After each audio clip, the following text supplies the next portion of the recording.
जय श्री राम। बहुत बहुत स्वागत करता हूं आप सभी का एक बार फिर से आपके ही अपने YouTube चैनल पर। मैं पंडित आशीष शर्मा आप सभी को नववर्ष की बहुत बहुत शुभकामनाएं। ईश्वर आपको सुख शांति समृद्धि प्रदान करे। हमारा आज का यह वीडियो मेष राशि के जातकों के लिए है कि वर्ष 2025 का पहला महीना यानी उसका मासिक राशिफल नवग्रहों की स्थिति आपको इस महीने में क्या दे सकती है।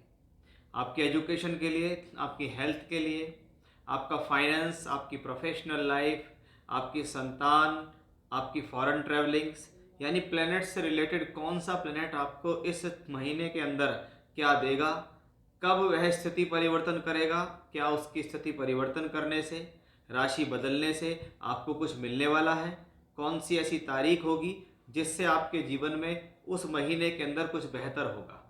यह सब कुछ बहुत विस्तार से आज आपको इस वीडियो के माध्यम से मैं समझाने वाला हूं, इसलिए वीडियो में अंत तक बने रहें जिससे कोई भी विशेष जानकारी ना छूट जाए।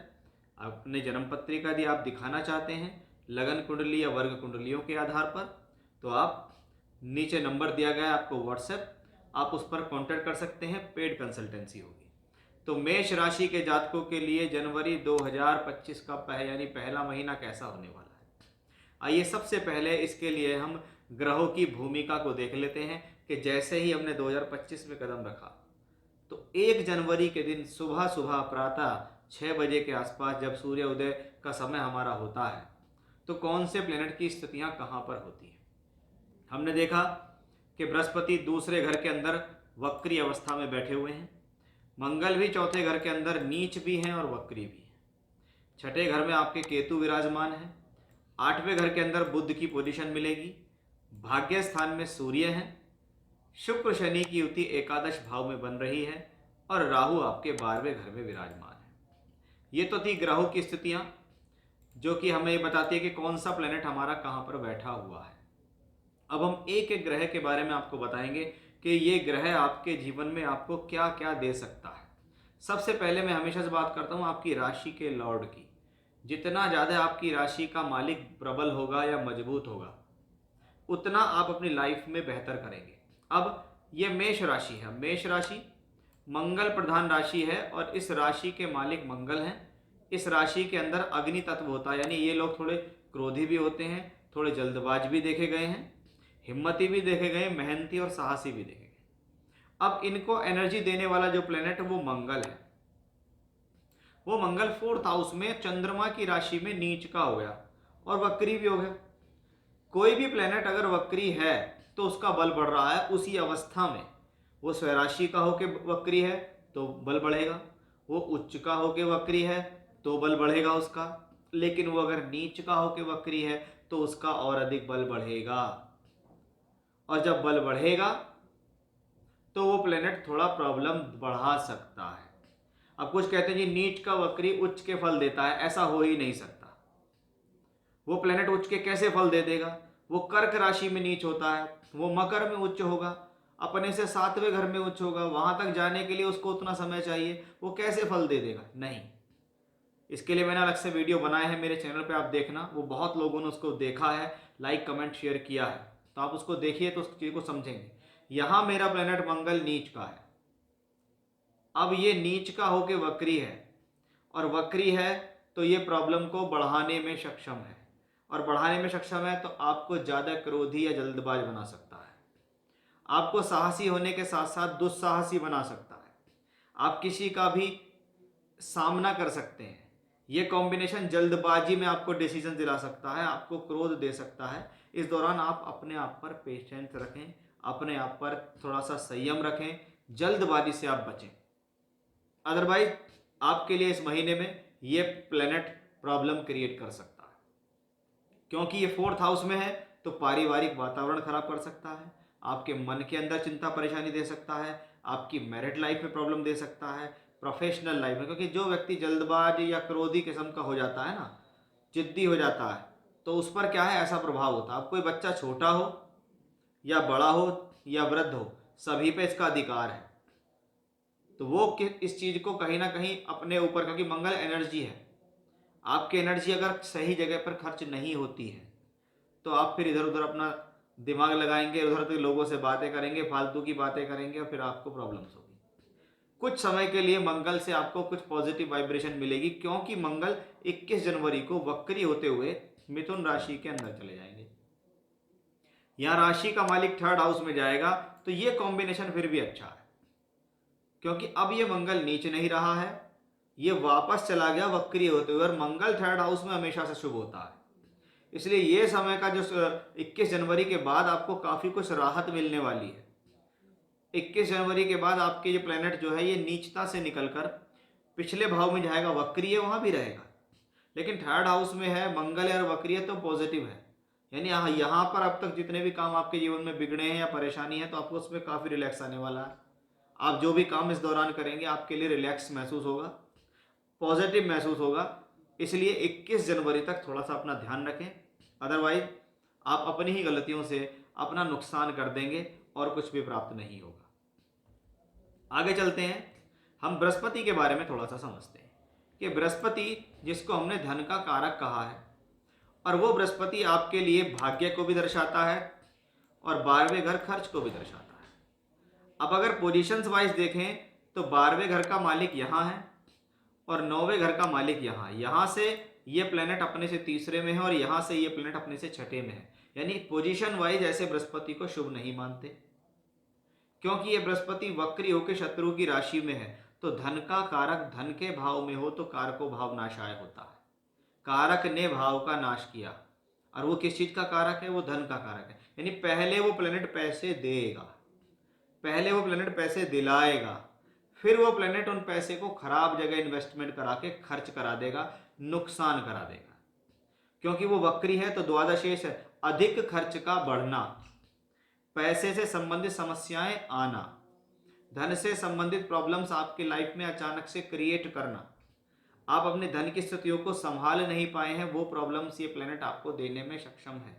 इसलिए फाइनेंस के हाउस में, सेकंड हाउस में, दूसरे घर में क्या होता है? हमारा वो पैसा होता है जो हम इकट्ठा करते हैं, हम जोड़ लेते हैं, तो बहुत बार हमारा जुड़ा हुआ पैसा भी ऐसी जगह खराब हो जाता है। तो उस बात का भी आपको थोड़ा सा यहाँ ध्यान रखने की जरूरत रहेगी कि भाई गुरु वक्री होकर दूसरे घर में बैठा हुआ है, तो जब तक ये वक्री रहेगा तब तक ये प्रॉब्लम देगा। और इस पूरे महीने ये वक्री है जो कहता है भाई पैसे से संबंधित लेन देनों में सावधानी बरतनी पड़ेगी आपको। अब जब पैसे की बात चली है तो हम शुक्र की बात जरूर करेंगे। दूसरे घर का मालिक है शुक्र, जो लगभग जनवरी के पूरे महीने में ये प्लेनेट 11th हाउस में बैठता है।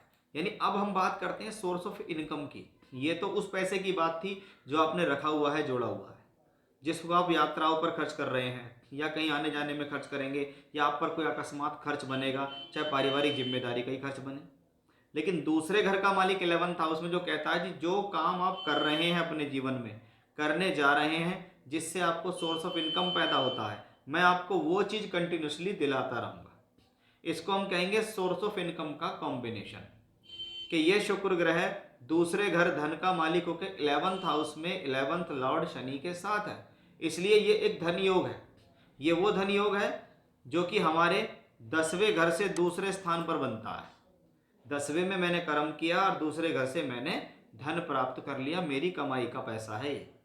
इसलिए शुक्र ग्रह की स्थिति यहाँ प्रबल है, क्योंकि वो सप्तमेश भी है। इसलिए ऐसी स्थिति में जीवन साथी से भी पैसा कमाने का मौका, या जीवन साथी से धन का सहयोग, या जीवन साथी आपके लिए हेल्पफुल हो गया, जीवन साथी ने आपको पैसा दे दिया, आपको सपोर्ट कर दिया। यानी बहुत बार क्या होता है, सप्तमेश 11 तो क्या है, इच्छा पूर्ति का भाव है। कभी कभी जीवन साथी नौकरी ढूंढ रहा है, मान लीजिए उसको नौकरी मिल गई, तो वो कॉम्बिनेशन हमें दिखता है। अब इसकी और अच्छी पूर्ति कर रहे हैं शनि, क्योंकि यहाँ पर शनि शुक्र के साथ राजयोग बनाते हैं, धन योग बनाते हैं, क्योंकि ये दशमेश है और शुक्र द्वितीयेश और सप्तमेश है। इसलिए शुक्र शनि का यह सुंदर धनयोग दूसरे घर में है, जिसको मैं फाइनेंशियली स्ट्रांग समझूंगा। अब फाइनेंशियली स्ट्रांग समझूंगा तो जो आप काम कर रहे हैं उसी को करते रहिए, बिना किसी जल्दबाजी के। क्योंकि मैंने आपको शुरू में मंगल में समझाया कि अगर आपने अपनी वजह से गलतियां की हैं, अपने क्रोध में, जल्दबाजी में आके, तो ही आपको लॉस है, अदरवाइज आपको लॉस नहीं है। जितना पेशेंस से काम करेंगे उतना बेहतर होगा। अब पंचम भाव की बात करते हैं कि पंचम भाव हमारे जीवन में शिक्षा, विद्या, बुद्धि और प्रेम संबंधों का भाव है। उसका मालिक सूर्य 14 जनवरी तक 9th हाउस में है, तो हम क्या कहेंगे कि भैया पंचमेश नवम भाव में गया, ये स्थिति शिक्षा विद्या बुद्धि ज्ञान के लिए ठीक है, प्रेम संबंधों के लिए ठीक है, क्योंकि शुक्र भी यहाँ सप्तमेश होकर पंचम भाव को देख रहा है। इसलिए ऐसी स्थिति को मैं प्रेम संबंध और विवाह वैवाहिक संबंध दोनों के लिए शुभ मानता हूँ। ये सूर्य 14 जनवरी को राशि परिवर्तन करेंगे और दशम भाव में आएंगे, यानी यहाँ भी ये स्थिति है कि पंचमेश दशम में जाएगा और दशमेश शनि पंचम को देख रहे हैं। इसलिए वही स्थिति शिक्षा विद्या बुद्धि के लिए अच्छी, जो लोग प्रोफेशनल क्वालिफिकेशन कर रहे हैं उनके लिए ये कॉम्बिनेशन अच्छा है। आपकी बुद्धि के लिए, आपकी ज्ञान नॉलेज के लिए अच्छा है। कभी कभी पढ़ते हुए नौकरी मिल जाना, कि हमने पढ़ाई की और तुरंत हमारे लिए कोई पैकेज या नौकरी मिल गई, वो भी हमें सूर्य ग्रह से दिखाई दे रहा है। तो सूर्य आपके लिए काफ़ी पॉजिटिव रहेंगे। जब हम राहु की बात करते हैं तो राहु गुरु की राशि में, 12th हाउस खर्च स्थान में, और वो भी गुरु यहाँ बैठे हैं। तो जैसे राहु गुरु के फल मैंने आपको बताए, ऐसे ही आप राहु के फल समझ सकते हैं कि भाई राहु भी इसी तरफ इशारा कर रहा है कि भाई मैं तो खर्च कराऊंगा, आपको सोच समझ कर करना है। बुध प्लेनेट 4 जनवरी को राशि परिवर्तन करके बुध ग्रह 8वें घर से निकलकर 9वें घर में आ जाएगा और लगभग पूरे महीने फिर 9वें घर में रहेगा। अब तीसरे घर का मालिक है, छठे घर का मालिक है, 9वें घर में बैठा हुआ है। तो क्या ऐसी स्थिति में थोड़ा सा अपने स्वास्थ्य में ध्यान रखें। किस चीज़ में? आपको कमर के दर्द से संबंधित कोई समस्या ना हो जाए, या आप इसको समझिए कोई ऐसा काम ना करें जिससे आपकी कमर में कोई खिंचाव आ जाए, या कोई रिस्क वाला काम आपको नहीं करना है जो आपकी हेल्थ के लिए प्रॉब्लमेटिक हो जाए। अदरवाइज ये बुध आपके लिए ठीक है। आप जो प्रयास कर रहे हैं उन प्रयासों में आपको सफलता देने में सक्षम है। ये मरकरी की पोजीशन आपको इस दौरान, क्योंकि यहाँ से निकलकर ये बहुत जल्दी ही 4 जनवरी को ही या 9th हाउस में पहुँच जाएंगे। जैसे 9th हाउस में पहुंचेंगे तो कुछ समय के लिए सूर्य पंचमेश होकर उनके साथ रहेंगे, तो ये भी अपने आप में एक सुंदर योग होगा। बाद में ये बुध अकेले हो जाएंगे, तो यहाँ बुध की कोई ऐसी बड़ी प्रॉब्लम आपकी लाइफ में नहीं है, क्योंकि बुध प्लेनेट अच्छी स्थितियों में ही यहाँ पोजीशन वाइज बैठे हुए हैं। तो ये था कि भाई जनवरी जो 2025 का महीना हमारे जीवन में आ रहा है, तो उसके लिए सब प्लैनेट्स आपको क्या क्या दे रहे हैं। आपके हेल्थ के लिए, सम्मान के लिए, धन के लिए, प्रोफेशन के लिए, मैरिज के लिए, संतान के लिए कौन कौन से प्लैनेट कैसे हैं और वो आपको क्या दे सकते हैं, क्या लाभ है, किन चीज़ों की सावधानी जो मैंने आपको बताई है वो आपको दिमाग में यहाँ रखनी है। तो ये था मेरा आज का विषय कि भाई मेष राशि के जातकों साल का पहला महीना आपके लिए कैसा रहने वाला है। जय श्री राम।